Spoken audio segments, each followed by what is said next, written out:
حسبنا اللہ ونعم الوکیل نعم المولا ونعم النصير أفوض أمري إلى الله إن الله بصير بالعباد الحمد لله الذي خص بالبلاء من عباده الأصفياء وشرح صدورنا بمعرفة الأولياء ومحبة الأزكياء ونور قلوبنا بالدموع والبكاء وتفضل علينا بالجود والسخاء والصلاة والسلام على عباده الذين اصطفى خصوصا على أشرف الأنبياء محمد المصطفى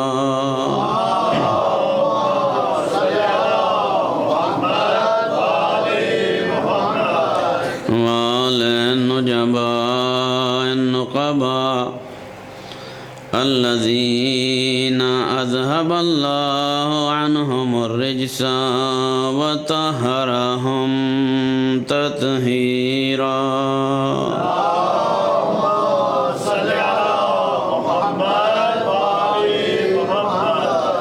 لا سيما إمامنا المنتظر والحجة الثاني عشر عليه آلاف التحية والثناء روحي وأرواح العالمين لتراب مقدمه الفداء أما بعد فقد قال الله الحكيم في كتابه المجيد والفرقان الحميد وقاله الحق وهو أصدق القائلين بسم الله الرحمن الرحيم قل لا أسألكم عليه أجرا إلا المودة في القربى ومن يقترف حسنة نزد له فيها حسنا إن الله غفور شكور وقال المعصوم عليه السلام كل عين باكية يوم القيامة إلا عين بكت على الحسين فإنها ضاحكة مستبشرة بنعيم الجنة صلوات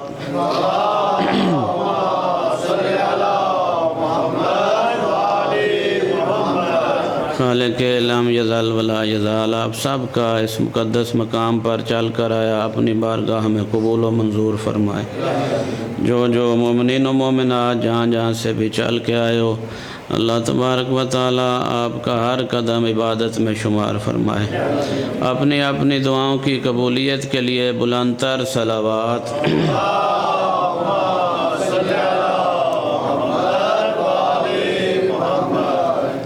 اذکار صاحب کے اشعار سن کے ایک ربائی مجھے بھی یاد آ گیا توجہ ہو تو میں بھی سنا دوں ربائی اے محسن اعظم تیرا دم بھرتے رہیں گے اے محسن اعظم تیرا دم بھرتے رہیں گے اور ماتم تیرا اللہ کی قسم کرتے رہیں گے، تو لاکھ چھپے پردے میں ہے شکل یزید، لعنت تیری تصویر پہ ہم کرتے رہیں گے۔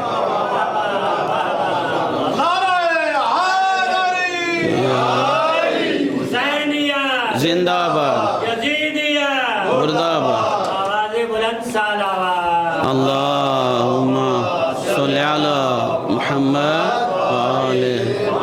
ہم یہ ایام مناتے یزیدیت کو اشکار کرنے کے لیے، چونکہ لوگ اس کے چہرے کو چھپانا چاہتے ہیں اور ہم اس کے چہرے کو عیاں کرنا چاہتے ہیں۔ موضوع تو ہے نا ذہن میں۔ اللہ تبارک و تعالیٰ نے اپنے نبی کو حکم دیا کہ اے میرے نبی، ان سے کہہ دو کہ دین کے بدلے میں تم سے کوئی اجرت طلب نہیں کرتا مگر یہ کہ میرے قربات سے مودت رکھنی ہے، اور ان سے مودت رکھتے ہوئے جو بھی تم عمل کرو گے اللہ اس کے ثواب میں اضافہ کر دے گا۔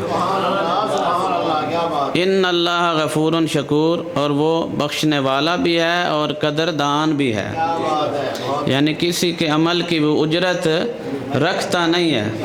ان اللہ لا نضیع اجر المحسنین، وہ احسان کرنے والے کے اجر کو ضائع نہیں کرتا۔ تو مودت فی القربا کے 5 مصادیق آپ کی خدمت میں عرض کیے گئے، ان کے فضائل و کمالات کا خلاصہ آپ کی خدمت میں عرض کیا گیا، اور اس کے بعد آپ کی خدمت میں یہ عرض کیا گیا کہ جس دین کو اہل بیت کی محبت، جس دین کے بدلے میں اہل بیت کی محبت اجرت قرار دی گئی، وہ دین کیا ہے، وہ کون سا دین ہے؟ تو قرآن و روایات کی روشنی میں آپ کی خدمت میں عرض کیا کہ وہ دین اسلام ہے۔ تو پھر کلی طور پہ خلاصہ جو نئے چہرے ہیں ان کے لیے عرض کر رہا ہوں، کلی طور پہ دین اسلام کی ہم نے 2 قسمیں کی، ایک ہے اصول دین اور دوسرا ہے فروع دین۔ تو ہر شے کی ایک اساس، ایک بنیاد، ایک اصل ہوتی ہے۔ تو اصول دین میں پہلی چیز جو ہے وہ توحید ہے۔ عقیدہ توحید جتنا مستحکم ہوگا اتنی ہمارے اعمال کی بھی ارزش ہوگی، اتنی ہمارے افعال کی بھی ارزش ہوگی۔ توجہ تو ہے نا صاحب کی؟ تو عرض کیا تھا کہ اللہ تبارک و تعالیٰ نے ہمیں توحید شناس امام عطا کیے ہیں، اور گفتگو یہاں تک پہنچی تھی کہ جب ہمارا بچہ دنیا میں آتا ہے تو دنیا میں آتے ہی ہم اسے جو پہلا درس دیتے ہیں وہ درس توحید ہے۔ اس کے کان میں اذان اور اقامت کہی جاتی ہے۔ اور اس کا ایک اور بھی فلسفہ ہے، آپ اپنی زندگی پہ نظر دوڑا لیں، جب ہم دنیا میں آتے ہیں تو ایک اذان اور اقامت ہمارے کان میں کہہ دی جاتی ہے۔ یہ وہ اذان اور اقامت ہے، توجہ چاہوں گا، جس کے بعد نماز کوئی نہیں۔ اذان اقامت کے بعد ہمیشہ نماز ہوتی ہے، ماشاءاللہ صاحب نمازی بیٹھے ہو، لیکن یہ وہ واحد اذان و اقامت ہے جس کے بعد نماز نہیں ہے، اور ایک نماز ہے جس سے پہلے اذان اور اقامت نہیں ہے۔ تو یہ فلسفہ اللہ نے یہی رکھا ہے اس میں کہ جس طرح انسان کے لیے اذان اور اقامت کے بعد نماز کی حالت میں جانے کے لیے پاک و پاکیزہ ہونا ضروری ہے، اللہ یہ بتانا چاہ رہا ہے شخص تو دنیا میں آیا، تیرے لیے اذان دے دی گئی، اب اس نماز کی تیاری کر جو مرنے کے بعد تجھ پہ ادا ہونی ہے۔ تو اللہ یہ سمجھانا چاہتا ہے کہ جتنا اذان اور اقامت کے بعد نماز میں وقف ہے وہی تیری زندگی ہے۔ ہم نے تو لمبی آرزوئیں اور لمبی امیدیں لگائی ہوئی ہیں، آگاہ اپنی موت سے کوئی بشر نہیں، سامان 100 برس کا پل کی خبر نہیں۔ تو تمہیں آتے ہی موت کی بھی ساتھ دعوت دے دی جاتی ہے کہ اذان اقامت مل چکی، اب نماز کی تیاری کر۔ اس کے بعد کیا حکم ہے؟ اذان اور اقامت کے بعد حکم ہے کہ بچے کو خاک شفا کی گھٹی دو۔ ہمارے یہاں تو اور رواج ہیں، وہ پتہ نہیں جام گھٹی لے آتے ہیں اور وہ دکانوں سے اور پتہ نہیں کیا کیا، لیکن شرعی جو حکم ہے وہ یہ ہے کہ اذان اور اقامت درس توحید نبوت اور امامت دینے کے بعد بچے کو خاک کربلا کی گھٹی دو تاکہ دنیا میں آتے ہی اس کا رشتہ کربلا سے جڑ جائے۔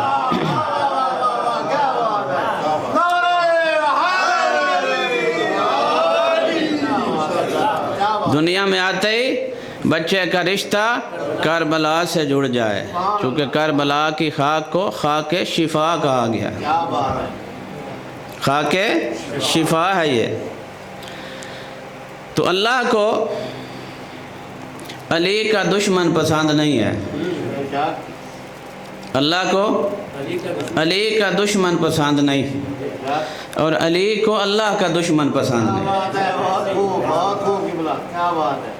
کیونکہ علی نے اپنے دشمن کو معاف کیا ہے، پوری زندگی اللہ کے دشمن کو معاف نہیں کیا۔ آپ یہ اذان میں کہتے ہو اشہد ان امیر المومنین و امام المتقین و قاتل المشرکین و جاہد المنافقین، منافقوں کو بھی قتل کیا، مشرکوں کو بھی قتل کیا۔ اسی طرح اللہ کریم ہے، اپنے دشمن کو معاف کر سکتا ہے، علی کے دشمن کو اللہ معاف نہیں کرتا۔ آپ کی توجہ ہو تو مثال دیتا چلوں۔ اللہ تبارک و تعالیٰ نے بیت اللہ کو علی علیہ السلام کی ولادت کا مقام قرار دیا۔ سب جانتے ہو کہ مولا کی ولادت بیت اللہ میں ہوئی، تو مولا کائنات جب بیت اللہ میں آئے تو بتوں سے بھرا ہوا تھا کعبہ، بت پڑے ہوئے تھے۔ یہ بات میں باقی ساری چھوڑتا ہوں، نبی کریم کا آنا اور مولا کو اپنا لعاب دینا، وہ ساری بات چھوڑ کے تاریخ ہمیں بتاتی ہے کہ 2 مرتبہ شمس نبوت نے کمر امامت کو اپنے ہاتھوں پہ اٹھایا، اور 1 مرتبہ کمر امامت نے شمس نبوت کو اٹھایا۔ جنگ احد تھی، غنیمت کے لالچیوں نے جیتی ہوئی جنگ ہار دی، پیغمبر نے فرمایا اس درے سے نہیں ہٹنا، دشمن کو پسپائی ہوئی، انہوں نے وہ جگہ چھوڑ دی اور غنیمت لوٹنا شروع کر دی۔ دشمن نے دوبارہ آ کے حملہ کر دیا۔ جب حملہ ہوا تو بڑے بڑے جو جانثار ظاہراً بان کے آئے ہوئے تھے انہوں نے بھاگنا شروع کر دیا، دوڑیں لگا دی۔ دشمن نے فائدہ اٹھایا، دشمن نے کہا قد قتل محمد، محمد قتل ہو گئے، محمد قتل ہو گئے۔ جو باقی رہے بچے ہوئے تھے انہوں نے بھی کہا جب محمد نہیں رہے تو پھر لڑنا کیا، چلو جان بچاؤ اور بھاگ جاؤ۔ جب یہی کلمات علی ابن ابی طالب نے سنے، مولا نے اور تیزی سے تلوار چلانا شروع کی، ان ملونوں کو واصل جہنم کرتے کرتے کرتے وہاں گئے جہاں اللہ کا نبی گڑھے میں گرا ہوا تھا۔ علی نے محمد کو اٹھا کے بلند کیا، بلند کر کے کہا ہاذا محمد، ہاذا محمد، ہاذا محمد، سب کو دکھایا لوگو یہ محمد ہے، لوگو یہ محمد ہے، لوگو یہ محمد ہے، محمد زندہ ہیں۔ جب مولا نے بلند کیا تو اس وقت اللہ کے نبی نے فرمایا یا علی سب مجھے چھوڑ کے چلے گئے، سب بھاگ گئے، آپ کیوں نہیں بھاگے؟ مولا نے فرمایا وہ اس لیے گئے ہیں کہ نبی نہیں رہا تو لڑ کے کیا کرنا، میں نے اس لیے اور تیزی سے تلوار چلائی کہ نبی نہیں رہا تو علی نے جی کے کیا کرنا۔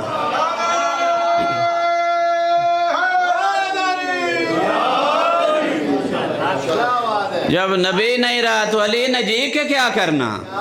تو لوگ دوڑے، بڑی سپیڈ میں دوڑے، تو اتنا دوڑے کہ اپنا گھر بھی کراس کر گئے۔ یہاں تک تاریخ میں ملتا ہے کہ ایک اپنے گھر سے گزر رہا تھا، اتنا حواس باختہ تھا کہ بیوی سے کہہ رہا تھا کہ اماں مجھے مدینے کا رستہ تو بتا۔ تو یہ دوڑ میں فرسٹ پوزیشنوں پہ تھے، لڑتے وقت پیچھے۔ تو یہ علی نے اٹھایا نبی کو، اور 2 مرتبہ نبی نے اٹھایا علی کو۔ پہلی مرتبہ بیت اللہ میں، کب؟ جب نبی پاک نے نچلے سارے بت توڑ لیے، اب اوپر بت پڑے ہوئے تھے بڑے بڑے، لیکن وہاں پہ بہت سے قد آور اشخاص اور بھی موجود تھے، لیکن نبی نے علی کا انتخاب کیا۔ کیونکہ وہ جو تھے وہ 40 سال خود بتوں کے پجاری رہے تھے، تو اللہ کے نبی نے بت شکیم کو بلایا، علی کو بلایا، علی کو اپنے شانوں پہ سوار کیا۔ اب علی نے بت توڑنا شروع کیے، نیچے سے اگر توجہ آپ کی تو نیچے سے اللہ کے نبی نے قصیدہ پڑھنا شروع کیا۔ اللہ کے نبی فرماتے ہیں خوشا بے حال تو کہ کار حق میں کنی و خوشا بے حال من کہ حق را حامل کر دے ہم۔ یا علی تیرے کیا کہنے، تو کار حق انجام دے رہا ہے، میرے کیا کہنے، میں نے حق کو اپنے شانوں پہ اٹھایا ہوا۔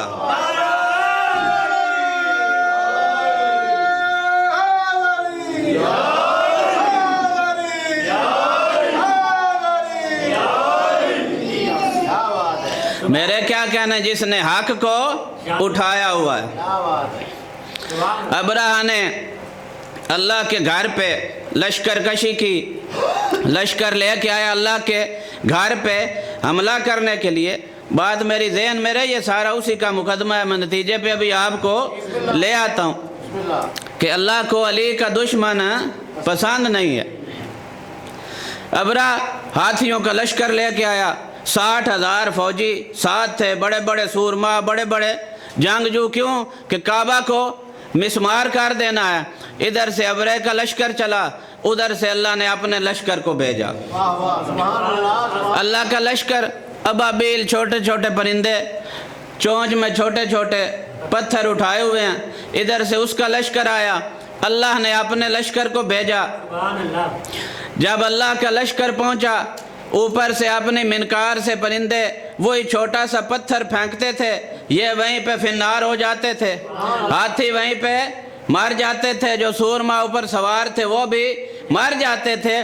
جب ایک پرندہ پتھر پھینکنے لگا تو اللہ تبارک و تعالیٰ کی طرف سے جبرائیل نازل ہوا، اس نے کہا یہ پتھر اپنی چونچ میں لے کے واپس چلا جا، اس کو پھینکنا نہیں، انتظار کر، ایک وقت آئے گا تجھے کہا جائے گا اس وقت تو نے یہ پتھر پھینکنا ہے۔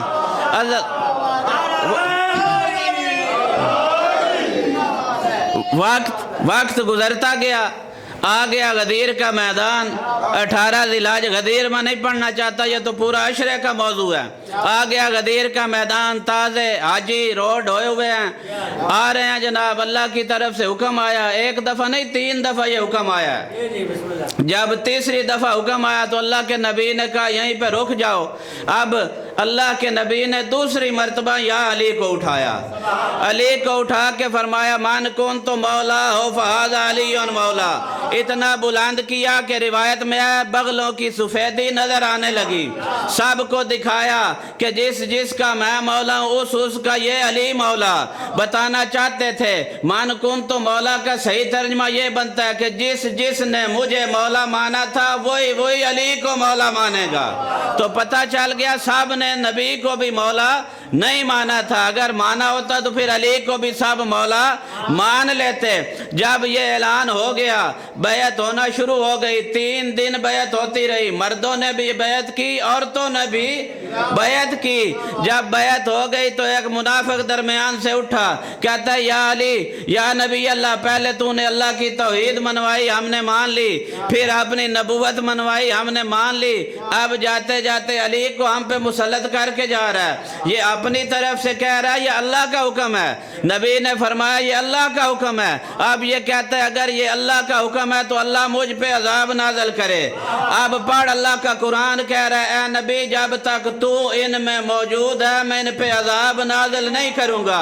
اب علی کے دشمن کے لیے اللہ نے اپنا قانون بدلا، نبی بھی موجود تھا، عذاب بھی آیا بھی پتھر کا عذاب۔ پڑھو سورہ معارج، سالا سائلون بے عذاب واقع، جب سائل نے عذاب کا سوال کیا تو عذاب واقع ہو گیا۔ وہی پرندہ جبرائیل نے کہا لے لے وہی پتھر اور آ جا، وہی پرندہ آیا، اوپر سے آ کے اس نے پتھر پھینکا، نیچے سے پتھر نکل گیا، یہ 2 ٹکڑوں میں برابر تقسیم ہو گیا۔ تو اللہ نے بتا دیا کہ جو میرے گھر پہ حملہ کرے گا اس پہ بھی پتھر کا عذاب، جو علی پہ حملہ کرے گا اس پہ بھی پتھر کا عذاب۔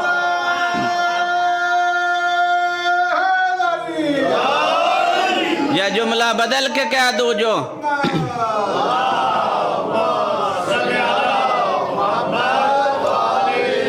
خانہ کعبہ پہ حملہ کرے گا اس پہ بھی پتھر کا عذاب، جو مولود کعبہ پہ حملہ کرے گا اس پہ بھی پتھر کا عذاب۔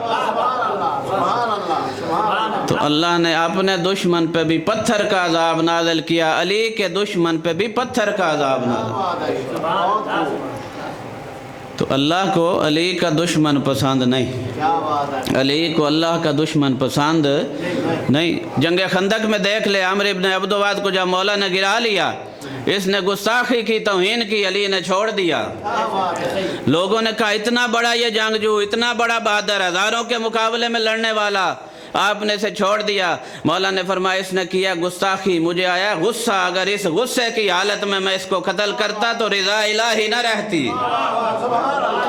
چند قدم چلے، جب غصہ ختم ہو گیا پھر آ کے اس کو مارا۔ ایک صلوات پڑھ لیں بآواز بلند۔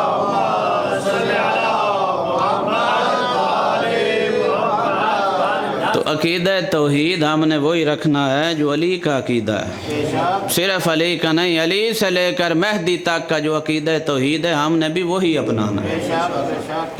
آگے بڑھنے کی کوشش نہیں کرنی، جو ان سے آگے بڑھے گا وہ بھی ذلیل و خوار ہو جائے گا، جو پیچھے رہ جائے گا وہ بھی ذلیل و خوار ہو جائے گا۔ مثل اہل بیتی کا مثل سفینۃ نوح، معصوم فرماتے ہیں کہ ہم اہل بیت کی مثال کشتی نوح جیسی ہے۔ من راکبہ فنجا، جو اس پہ سوار ہو گیا نجات پا گیا،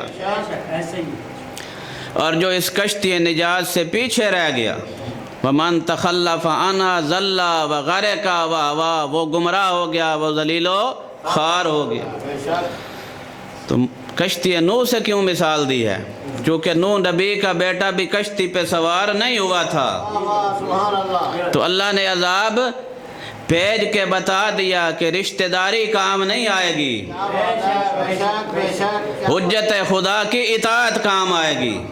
کہا اللہ کے نبی نے انہو من اہلی، یہ میرے اہل میں سے، اللہ نے کہا انہو لیس من اہلک انہو عمل غیر صالح، اب یہ تیرے اہل میں سے نہیں رہا چونکہ اس کا عمل غیر صالح ہے۔ سبحان اللہ، سبحان اللہ، کیا بات ہے۔ تو عقیدہ وہی بنانا ہے اللہ کے بارے میں جو ہمارے آئمہ نے کہا ہے۔ آئمہ کی مناجات پڑھیں، دعائیں پڑھیں، کیا کہتے ہیں؟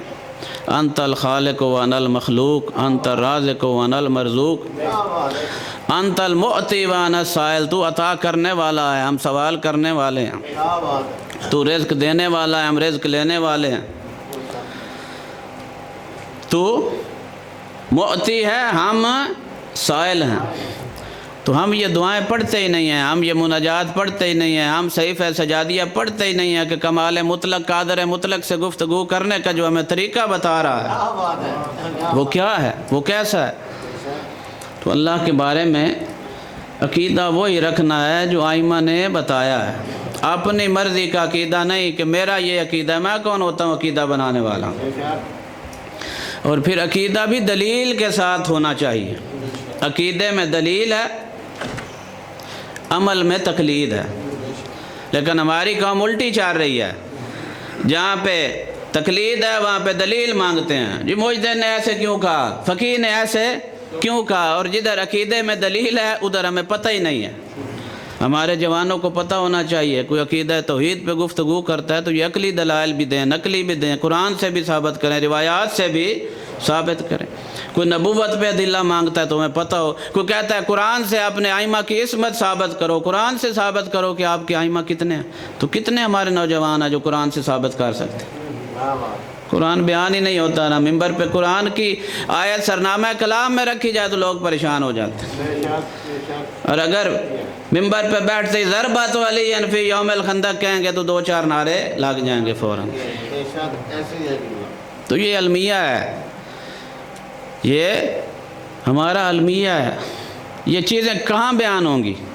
اگر ممبر سے نہیں بیان ہوں گی تو پھر کہاں سے بیان ہوں گی؟ کہاں سے جا کے ہم یہ باتیں لیں گے؟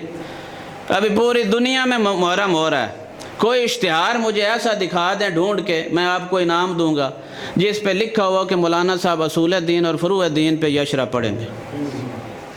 کبھی دیکھا کسی نے کوئی اشتہار؟ یا نماز کے واجبات بتائیں گے کہ کتنے ہیں؟ نجاسات اور مطہرات، جی فلاں مولانا صاحب انہوں نے اتنے لاکھ لینا ہے، ہمیں نجاسات اور مطہرات کا درس دیں گے کہ شریعت اسلامی میں کتنی چیزیں نجس ہیں اور کتنی پاک ہیں۔ سبحان اللہ سبحان اللہ۔ ہم جو یطہرکم تطہیرا کے مصادیق کے ماننے والے ہیں تو خود بھی تو ہمیں طاہر ہونا چاہیے نا۔ تو آپ فقہ کی، شریعت کی کوئی بھی کتاب چاہ لیں، فقہ اسلامی کی کوئی بھی کتاب آپ اٹھا لیں، اس کی ابتدا کتاب الطہارہ سے ہو رہی ہے۔ تو جب طہارت نجاست کا ہی پتہ نہیں ہوگا تو پھر اعمال کا تو آگے اللہ ہی حافظ ہے۔ تو عقیدہ توحید وہی رکھنا ہے جو ہمارے آئمہ کا عقیدہ تھا۔ توحید کے بعد دوسری چیز ہے عدل۔ ان اللہ یأمر بالعدل والاحسان وایتاء ذی القربی۔ اللہ تبارک و تعالی تمہیں عدل اور انصاف کا حکم دیتا ہے، اپنے قربا کو عطا کرنے کا حکم دیتا ہے۔ تو ہمارا اللہ بھی عادل، ہمارے نبی بھی عادل، ہمارے امام بھی عادل۔ جار جرداق نے مولا کی پوری زندگی کا مطالعہ کیا، مسیح تھا، کہتا ہے میں نے علی کی پوری زندگی پڑھی، بار بار پڑھی، مجھے سمجھ نہیں آ رہا تھا علی کو قتل کیوں کیا گیا۔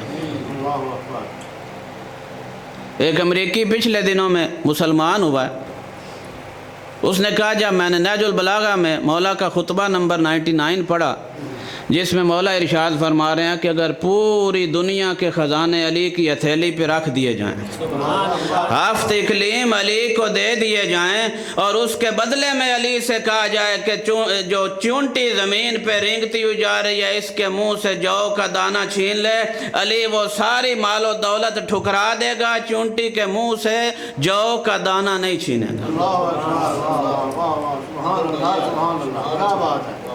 پوری دنیا کے خزانے ٹھکرا دوں گا لیکن اتنا بھی ظلم نہیں کروں گا۔ تو یہی جملے دیکھ کے اس نے اسلام قبول کر لیا۔ تو جار جرداق کا بتا رہا تھا کہ اس نے پوری زندگی کا مطالعہ کرنے کے بعد جو نتیجہ نکالا وہ کہتا ہے قتل علی ابن ابی طالب لشدت عدل، علی کو اس کے شدت عدل کی وجہ سے قتل کیا۔ علی کا عدل ہضم نہیں ہوتا تھا، علی کی عدالت، میں کہتا ہوں علی کی تو تلوار بہت بڑی عادل ہے۔ جس علی کی تلوار عادل ہو وہ علی خود کتنا بڑا عادل ہوگا۔ ایک جنگ میں مالک اشتر نے فخر کیا، یا علی آج آپ سے زیادہ مارے ہیں میں نے۔ مولا نے فرمایا تیرے مارنے اور میرے میں بڑا فرق ہے، تیری تلوار ہے اندھی، جو اس کے نیچے آتا ہے کاٹتی چلی جاتی ہے، میری تلوار اس کی گردن پہ نہیں چلتی جس کی 7ویں پشت سے بھی میرا ماننے والا پیدا ہونا۔ نعرہ تکبیر، اللہ اکبر، نعرہ رسالت، نعرہ حیدری، اور محمد وآل محمد بلندتر صلوات۔ صلی اللہ محمد وآل محمد۔ تو علی ہے عادل امام، علی نے آگے بھی عدل کرنا ہے۔ سبحان اللہ۔ جناب عقیل تے کہا بیت المال سے کوئی مال مجھے زیادہ دیں، گزارا نہیں ہوتا۔ تو مولا نے سیخ پڑی ہوئی تھی اسے گرم کروا کے تو قریب کیا تو عقیل نے ہاتھ پیچھے کر لیا، فرمایا اس آگ سے ڈرتے ہو، اگلی آگ کا خوف نہیں ہے۔ اللہ اکبر، اللہ اکبر۔ مولا کی دعوت کی جناب عقیل نے، 2-3 قسم کے کھانے، مولا نے فرمایا آپ کا بیت المال سے حصہ کام کرنا چاہیے۔ نہیں مولا یہ ہم بچت کرتے رہے ہیں، جو حصہ ملتا تھا اس سے بچا بچا کے جمع کیا ہے تو اس سے آپ کو یہ کھانا کھلایا۔ مولا نے فرمایا پھر بھی اس کا مطلب یہی ہے کہ جو آپ کو ملتا ہے اس سے اضافی ہوتا ہے تو آپ بچت کر کے یہ کھانا بنایا، لہذا بیت المال سے آپ کو حصہ کم ملنا چاہیے تاکہ یہ بچت نہ ہو۔ تو ہم عادل ائمہ کے ماننے والے، ہمیں بھی عدالت برقرار رکھنی چاہیے، گھر میں بھی عدالت ہو، بچوں کے ساتھ بھی عدالت ہو، بیوی کے ساتھ بھی عدالت ہو، دکان پہ بیٹھے ہیں تو وہاں پہ بھی عدالت کو ملوز خاطر رکھیں، ہم پڑھنے والے ممبر پہ بھی عدالت ہو، محراب میں بھی عدالت ہونی چاہیے۔ تو اصول دین میں پریشان تو نہیں ہو گیا۔ دوسری چیز ہے عدل۔ عقیدہ توحید کے بعد جو عقیدہ ہم نے اپنانا ہے وہ ہے عدل، کہ اللہ عادل ہے، اور عدل کے مقابلے میں ہوتا ہے ظلم۔ عدالت عقل کہتا ہے کہ حسن ہے، اچھی چیز ہے، ظلم عقل کہتا ہے کہ کبھی ہے، اور ہمارا مذہب ہے ہی عقلانی، یعنی جو کچھ بھی اس میں حکم شرعی ہے، حکم عرفی ہے، وہ سب جتنے احکام ہیں ان کو عقل تسلیم کرتا ہے۔ جتنے احکام اللہ نے واجب کیے ہیں وہ مصالح اور مفاسد کے تحت ہیں۔ جس چیز میں مصلحت تھی اللہ نے واجب کر دی، جس میں فساد تھا اللہ نے اس کو حرام کر دیا۔ نماز میں مصلحت تھی واجب کر دی، شراب میں فساد ہے حرام کر دی، کیا بات ہے، کیا بات ہے، ایسے ہی جھوٹ میں فساد ہے گناہ کبیرہ میں سے ہے، اللہ نے اسے حرام کیا ہے۔ الکذب کلید کل شر، جھوٹ ہر شر کی چابی ہے۔ ایک جھوٹ بولیں گے تالا کھل جائے گا شر کا، پھر آگے شاعر وہ کہتے ہیں نا کہ ایک جھوٹ کو بچانے کے لیے پھر 100 جھوٹ بولنا پڑتا ہے۔ ایسے ہی ہے کہ تو اہل بیت کا ماننے والا سچا ہوتا ہے، اہل بیت کا ماننے والا جھوٹ نہیں بولتا۔ مولا کے پاس ایک بندہ آیا، مولا کوشش کرتا ہوں جھوٹ نہ بولوں، لیکن پھر بھی عادت بنی ہوئی ہے، جھوٹ بول لیتے ہیں۔ مولا نے فرمایا میرے ساتھ وعدہ کر، ایک ہفتہ تو نے جھوٹ نہیں بولنا، ایک ہفتے کے بعد میرے پاس آ جانا، ایک ہفتہ وعدہ کرو جھوٹ نہیں بولنا، ہر اچھائی کو تو اپنا لے گا، ہر برائی تو اسے دور ہو جائے گی، سبحان اللہ، سبحان اللہ۔ کیونکہ برائیوں کی چابی ہے جھوٹ۔ اس نے مولا کے ساتھ وعدہ کر لیا۔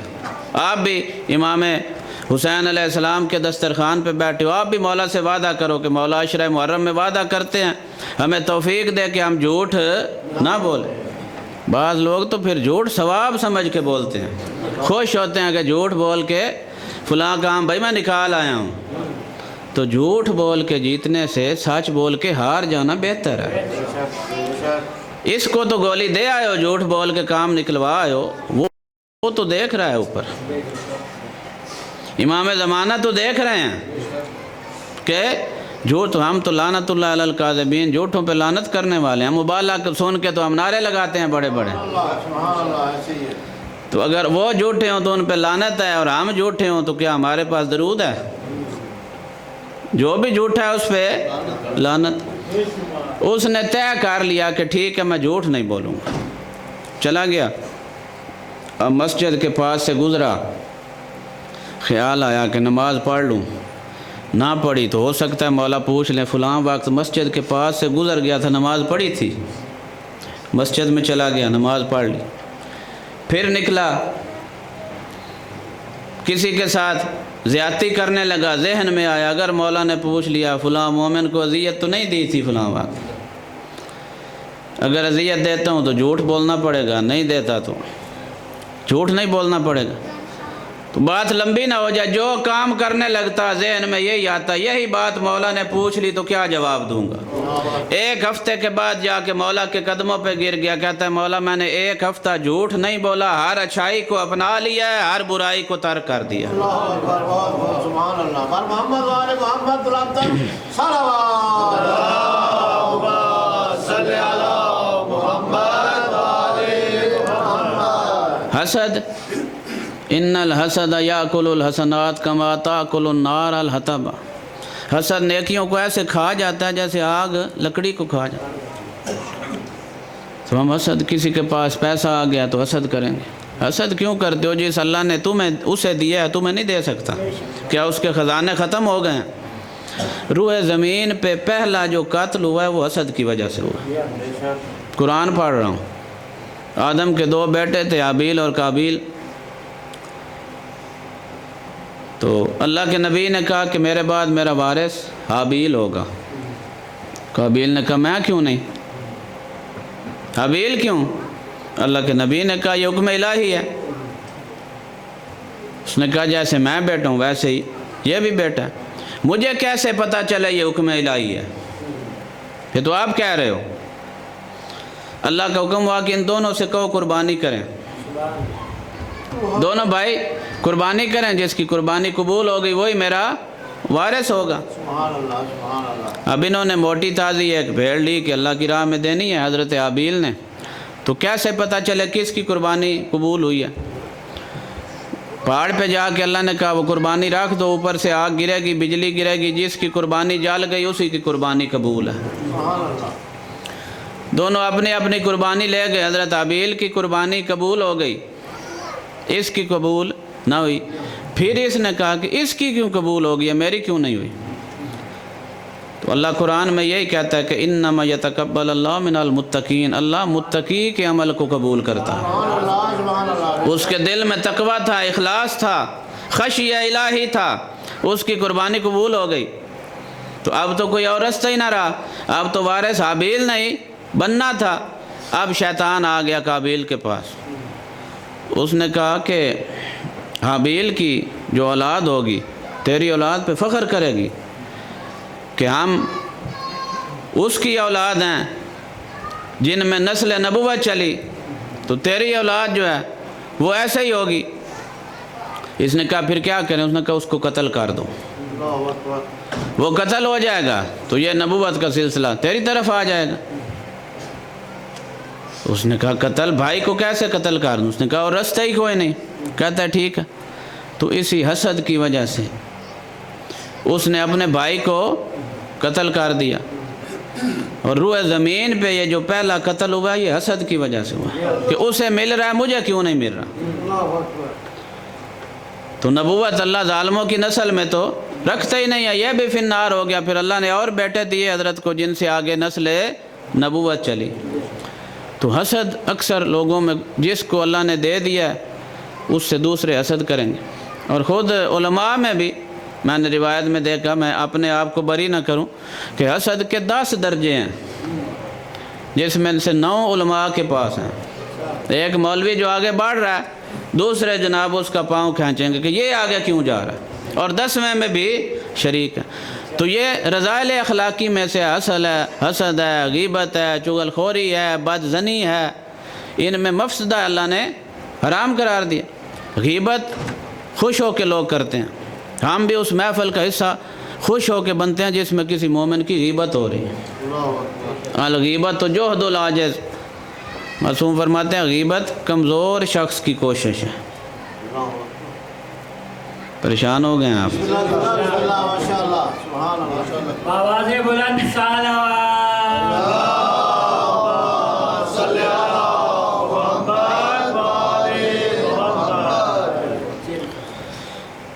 جہنم کے کتوں کی خوراک کہا گیا غیبت کو، اور قرآن کی آیت ہے، ہم بڑا ہلکا سمجھتے ہیں۔ روایت میں ہے کہ اگر غیبت کسی محفل میں ہو رہی ہے ان کو روک نہیں سکتے، کم از کم اس محفل کو ترک کر دو، وہاں سے اٹھ جاؤ تاکہ آپ اس گناہ میں شریک نہ ہو۔ أَيُحِبُّ أَحَدُكُمْ أَن يَأْكُلَ لَحْمَ أَخِيهِ مَيْتَةً فَكَرِهْتُمُوهُ، قرآن کی آیت ہے سورہ حجرات۔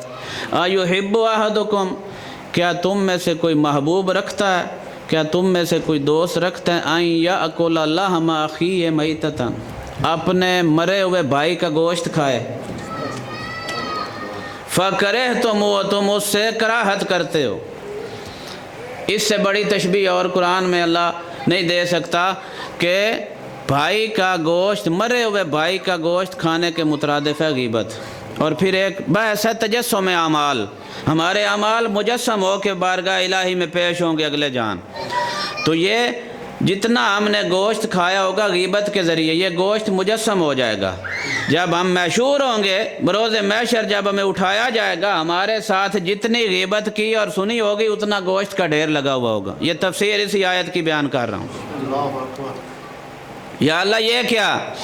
اللہ کہے گا یہ وہی گوشت ہے جو غیبت کے ذریعے اپنے بھائی کا کھاتے تھے، اب بھی اس گوشت کو کھاؤ۔ تو یہ اخلاقی چیزیں ہیں، اخلاقیات سے ہم بہت زیادہ دور ہیں۔ تو یہ صف اعضاء، یہ مجالس شبیر، یہ انہی چیزوں کے لیے۔ کہ یہاں پہ اخلاقیات بیان ہوں، یہاں پہ واجبات بیان ہوں، یہاں پہ محرمات بیان ہوں، یہاں پہ محبت کا درس ہو۔ حسینیت جوڑنے کی جگہ ہے، توڑنے کی جگہ نہیں ہے۔ مجھے بڑا دکھ لگتا ہے، میں 4 5 7 سال سے ادھر ہوں، پہلے 1 سینٹر تھا، پھر 2 ہو گئے، پھر 3 ہو گئے، پھر 4، ابھی بھی کچھ لوگوں کی جہاں پہ 4 بندے بیٹھے ہیں وہ کہتے ہیں ہمارا سینٹر ہو اور ہماری اپنی اجارہ داری ہو۔ تو حسینیت تو جوڑنے کی جگہ ہے۔ ہاں ضرورت ہے تو بے شک بناؤ، ایک جگہ پہ اتنے افراد ہیں کہ ایک سینٹر میں پورے ہی نہیں آتے، تو بناؤ، جتنی عزاداری بڑھے، جتنے سینٹر بڑھیں، جتنے دینی ادارے بڑھیں، اچھی بات ہے، لیکن اختلاف اور تفرقے کے لیے نہ بڑھاؤ۔ خدمت کے لیے بنانی ہے جگہ تو بنائیں، اختلاف کے لیے نہیں۔ ولایت جو ہے یہ نقطہ اشتراک ہے، وَاعْتَصِمُوا بِحَبْلِ اللَّهِ جَمِيعًا وَلَا تَفَرَّقُوا، ولایت جوڑنے کے لیے ہے۔ آج ولایت کے نام پہ توڑا جا رہا ہے، ولایت کے نام پہ شیعہ سے لڑ رہا ہے، حتیٰ بھائی سے لڑ رہا ہے، مسجدیں جدا، امام بارگاہ جدا۔ تو ولایت تو جوڑنے کا نام ہے، اگر ولایت کے نام پہ توڑ رہے ہو تو پھر وہی کام کر رہے ہو جو صفین میں ہوا تھا، جو کام صفین میں ہوا تھا۔ صفین کی جنگ جیت چکے تھے مولا مالک اشتر، فقیر شام کے خیمے کے قریب پہنچ چکا تھا، قریب تھا کہ خیمے کی تنابیں کاٹ کے اس کا سر قلم کر دیتا۔ پیچھے سے علی کا حکم آیا، مالک واپس آ جا۔ جب واپس آیا تو وہی لشکر جو علی کے ساتھ لڑنے گیا ہوا تھا، علی کے اوپر تلواریں لے کے کھڑا تھا۔ کیا ہوا؟ یہ خوارج جو پیدا ہوئے ہیں وہیں سے ہوئے تھے، کیونکہ جب یہ جنگ ہارنے لگے، یہ عمر آس کے پاس گیا کہ یار کوئی ترکیب بتا، جنگ ہم ہار رہے ہیں، کیا کیا جائے؟ اس نے کہا جتنے قرآن پڑھے ہیں باہر لے آؤ، جتنے خیموں میں قرآن ہیں سارے باہر لے آؤ میدان میں۔ اس نے کہا تیرا دماغ خراب ہو گیا، اب قرآن پڑھنے کا ٹائم نہیں ہے، اب جان بچانے کا ٹائم ہے، جان کیسے بچائیں؟ اس نے کہا تو قرآن لے آ، پھر میں تجھے بتاتا ہوں کیا کرنا ہے۔ قرآن آ گیا، اس نے کہا نیزوں پہ چڑھا دو۔ قرآن نیزوں پہ بلند ہو گئے۔ اب علی کہتے ہیں لڑو، یہ کہتے ہیں ہم قرآن سے لڑیں۔ تو اب یہاں پہ کس کی بات کی اہمیت ہے اور کس کا حکم ماننا واجب ہے؟ ناطق قرآن کا۔ جب ناطق کہہ رہا لڑو تو پھر لڑو، تو یہ سامت قرآن ظاہر کو دیکھتے رہے، ناطق قرآن کو چھوڑ دیا۔ مولا نے فرمایا کلمۃ الحق یراد بہ الباطل، قرآن کلمہ حق ہے، آپ توجہ میری طرف رکھیں، ان کے ارادے باطل ہیں۔ اب ارادے تو علی سمجھتا تھا، کلمہ ولایت حق ہے، علی ولی اللہ حق ہے، لیکن اگر کوئی علی ولی اللہ کا نام لے کر تشیع کو لڑا رہا ہے، تشیع میں تفرقہ پیدا کر رہا ہے، تو وہ وہی مروان اور عمر آس والا کام کر رہا ہے۔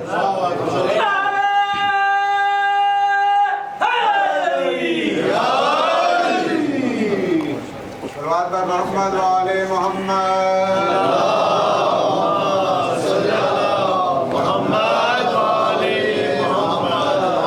مولا کی ولایت جوڑنے کے لیے ہے۔ لوگوں کے گھر برباد ہو رہے ہیں، دکھ لگتا ہے۔ ایک سید زادی کو یہ 1 سال پہلے سید بادشاہ نے طلاق دے دی۔ کیوں؟ کیونکہ شادی ہو گئی، رشتہ ہو گیا۔ بعد میں اس نے پوچھا کہ تو تشہد میں علی اللہ پڑھتی ہے؟ اس نے کہا نہیں۔ اس نے کہا یہ تو مقصر میرے گھر آ گئے، اس نے اس کو طلاق دے دی۔ بچی کا گھر برباد کر دیا کہ تو ولایت کی منکر ہے۔ تو یہ ولایت یہ سکھاتی ہے ہمیں کہ لوگوں کے گھر برباد کرو۔ ہم نے ولایت کا مفہوم سمجھا ہی نہیں۔ ولایت ہے حکومت کا نام، ولی یعنی تمہارے اوپر حاکم ہے، آئمہ۔ ولایت کا مطلب حکومت ہے، اور جس حکومت میں بندہ رہتا ہے، جس حکومت کے تحت ہوتا ہے، اس کے قوانین کی پابندی کرنی ہوتی ہے۔ تو سماعت شیخ نے بڑا اچھا جواب دیا، اور بھی 20 دلیلیں ہیں، انہوں نے کہا یہ جو آج یہ فتوے مانگ رہے ہیں اور کچھ تو خود فتویٰ دیتے ہیں نا جی، جنہیں طہارت کا بھی نہیں پتہ کہ مطہرات کتنی ہیں اور نجاسات کتنی ہیں، استبراء کا نہیں پتہ کہ وہ کیا ہوتا ہے، وہ بھی فتویٰ دیتے ہیں۔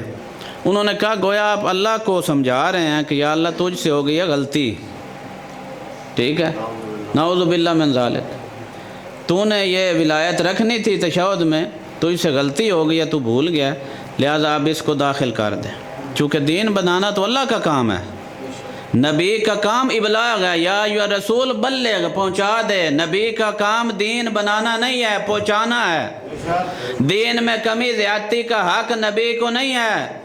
لو تقول بعض الاقاویل، اللہ قرآن میں کہہ رہا ہے کہ اے نبی اگر اپنی طرف سے تو دین میں کمی یا زیادتی کرے گا ہم تیری شاہ رگ حیات کاٹ دیں گے، اللہ اکبر، لَأَخَذْنَا بِالْوَتِينِ۔ تو نبی کا کام ہے دین پہنچانا، اللہ کا کام ہے دین بنانا، اور ائمہ کا کام ہے اس دین کو بچانا۔ تو اللہ تعالیٰ میں توفیق دے کہ ہم حقیقی ولایت مدار بنیں۔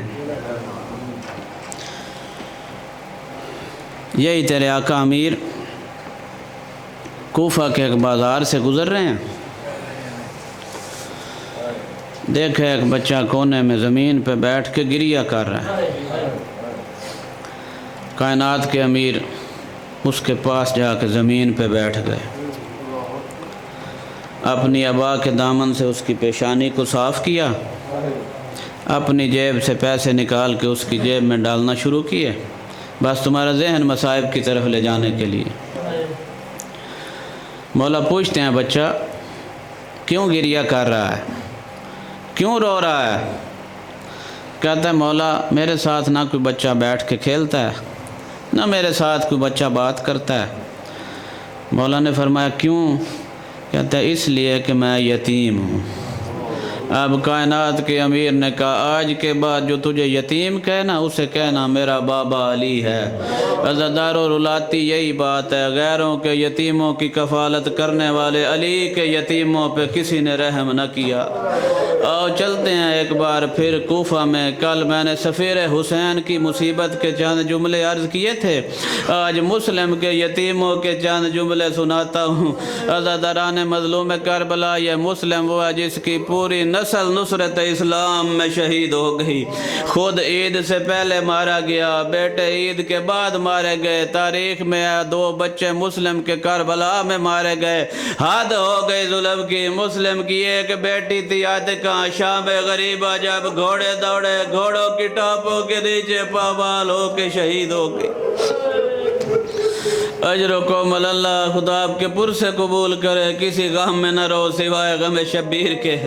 عزاداران مظلوم کربلا 2 روایتیں، ایک ہے کہ اسی سال میں یہ قید ہوئے ہیں شہزادے، ایک ہے کہ نہیں کربلا سے بعد میں یہ قید ہو گیا ہے، ان کو زندان میں ڈال دیا گیا۔ میں آپ سے سوال کرتا ہوں 5-7 سال کے بچے کا جرم کیا ہوتا ہے؟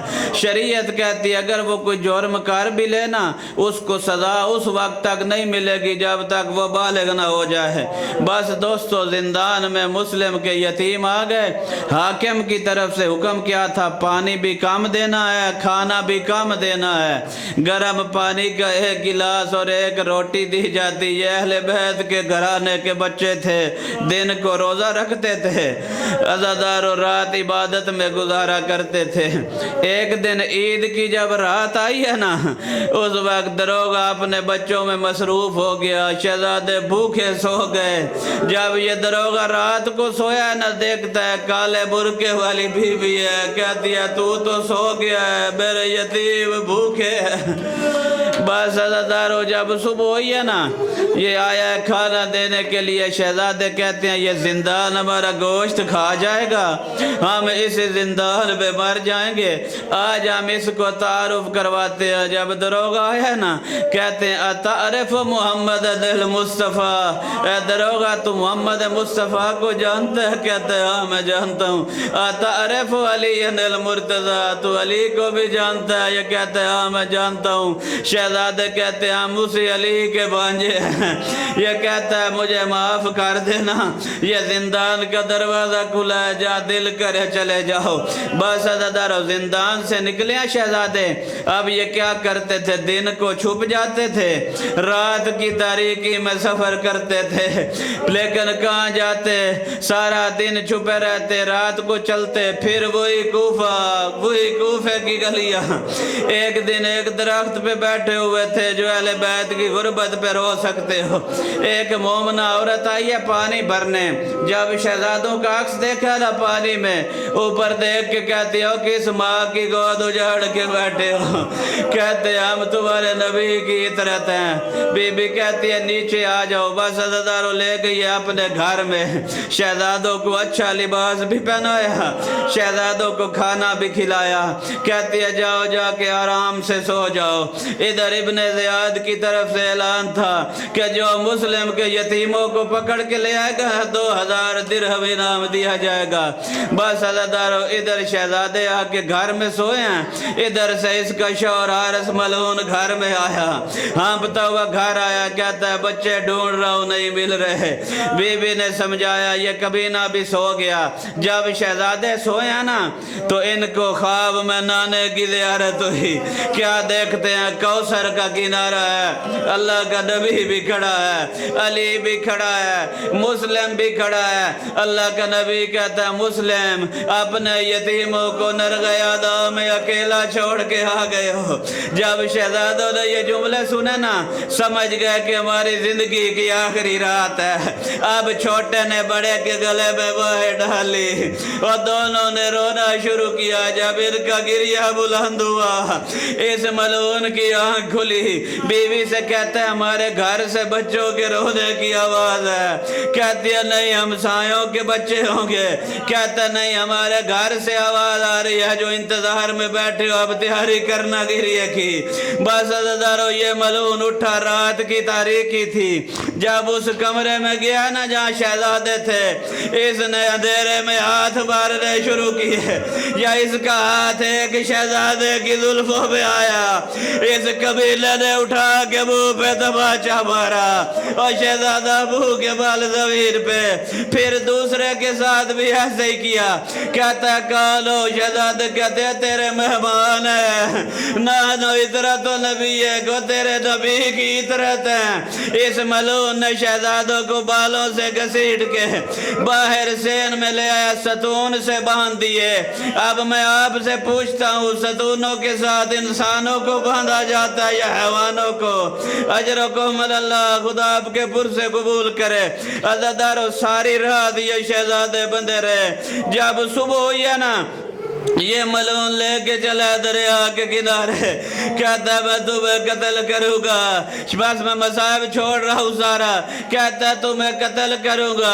اس وقت شہزادے کہتے ہیں تو عرب ہے؟ کہتا ہے ہاں میں عرب ہوں. شہزادے کہتے ہیں عربوں کے آگے اگر 3 سوال کیے جائیں نا وہ ایک لازمی مان لیتے ہیں, ہمارے بھی 3 سوال ہیں. کہتا ہے کیا سوال ہے؟ شہزادے کہتے ہیں تجھے انعام کا لالچ ہے, ہمیں زندہ ابن زیاد کے پاس لے جا کے انعام لے لے. کہتا ہے منظور نہیں ہے. شہزادے کہتے ہیں جا میں بازار میں لے جا کے بیچ دے, جا بچا بازار میں بیچ کے مال لے لے. کہتا ہے یہ بھی منظور نہیں ہے. اب شہزادے کہتے ہیں ہمیں 2 رکعت نماز پڑھ دے دے. یہ بڑے ہی کو نمازی خاندان تھا, شیعہ نماز کو کبھی نہ چھوڑنا. یہ کہتا ہے نماز پڑھ لو. شہزادوں نے نماز پڑھی, دستے دعا بلند کیے. کہتے ہیں یاد لو یا حکمو احکم بینی و بین قاتلی, اے عادل بادشاہ ہمارے اور ہمارے قاتل کے درمیان تو فیصلہ فرما. بس عزادارو شہزادوں کی دعا ختم ہوئی. اس ملعون نے تلوار اٹھائی اور جب بڑے بھائی کی طرف بڑھا, چھوٹا کہتا ہے حیا کر, بڑا بھائی باپ کی جگہ ہوتا ہے, اور میرے سامنے میرے بڑے بھائی کو نہ مار. اور پھر چھوٹے کی طرف آیا, چھوٹا چھوٹے نے بھی یہی جملے کہتا ہے حیا کر بس عزادارو میں اب آپ سے سوال کرتا ہوں جو کلمہ پڑھنے والے بیٹھے ہو یہ بھی کلمہ گو تھے اور شریعت محمد کا یہ مسئلہ ہے جب حیوان کو ذبح کرنے لگو نا اس کو کسی دوسرے حیوان کے سامنے ذبح نہ کرو یہ 10 ذی الحج کو تم نے قربانی کی ہوگی عزاداروں میں قربان اہل بیت کے گھرانے کی مظلومیت پہ شریعت کہتی ہے حیوان کے سامنے دوسرے حیوان کو ذبح نہ کرو ادھر بھائی کے سامنے بھائی کو بس عزاداران مظلوم کربلا یہ ملعون بڑے شہزادے کی طرف بڑھا اس نے اس کی گردن اڑا دی لاش پانی میں پھینک دی شریعت کا حکم ہے جب جنازہ پڑھو نا جنازے کے درمیان میں کھڑے ہو کے جنازہ پڑھو اور ان شہزادوں کا کیسے جنازہ پڑھا ہو گیا ہوگا اور جن کی لاش دریا میں سار دربار میں چلے گئے بس عزادارو اس ملعون نے بڑے شہزادے کو قتل کیا اب چھوٹا بھاگ کے آیا اور بڑے بھائی کی گردن پہ اپنی گردن رکھ لی عزادارو 3 شہید ایسے ہیں تاریخ میں جو ادھر سے نہیں ذبح ہوئے ایسے ذبح ہوئے ہیں پہلا سعید ابن جبیر صحابی پیغمبر تھا دوسرا زہرا کا بیٹا حسین اور تیسرا رقیہ کا چھوٹا بیٹا اور بھائی کی گردن پہ گردن رکھی ہوئی تھی اس ملعون نے پیچھے سے ضرب ماری گردن جدا ہو گئی اب سنو گے جملے اس نے دونوں سار اٹھائے یہ کمینہ گیا ابن زیاد کے دربار میں کہتا ہوں یہ شہزادے مظلومیت میں حسین سے بھی بڑھ گئے اور جب حسین کا سر گیا تھا نا دربار میں ابن زیاد خوش بھی ہوا تھا آخری جملے اس نے قاتل کو انعام بھی دیا تھا اور جب شہزادوں کے سر گئے جتنا بڑا شکی تھا 3 مرتبہ اٹھا بھی ہے بیٹھا بھی ہے کہتا ہے میں نے تو کہا تھا زندہ لے آنا اور ملعون ان کو کیوں قتل کیا کہتا ہے تیری خوشنودی کے لیے مارا بس عزاداران مظلوم کربلا جب سارے سامنے آئے اب ابن زیاد نے سروں کو دیکھا کہتا ہے ان کے منہ پہ نشان کیسے ہے کہتا ہے یہ مٹیوں پہ سوتے رہے شہزادوں کے لابلے کہتا ہے مٹیوں پہ نہیں یہ کبیرہ پہ تماچے مارتا رہا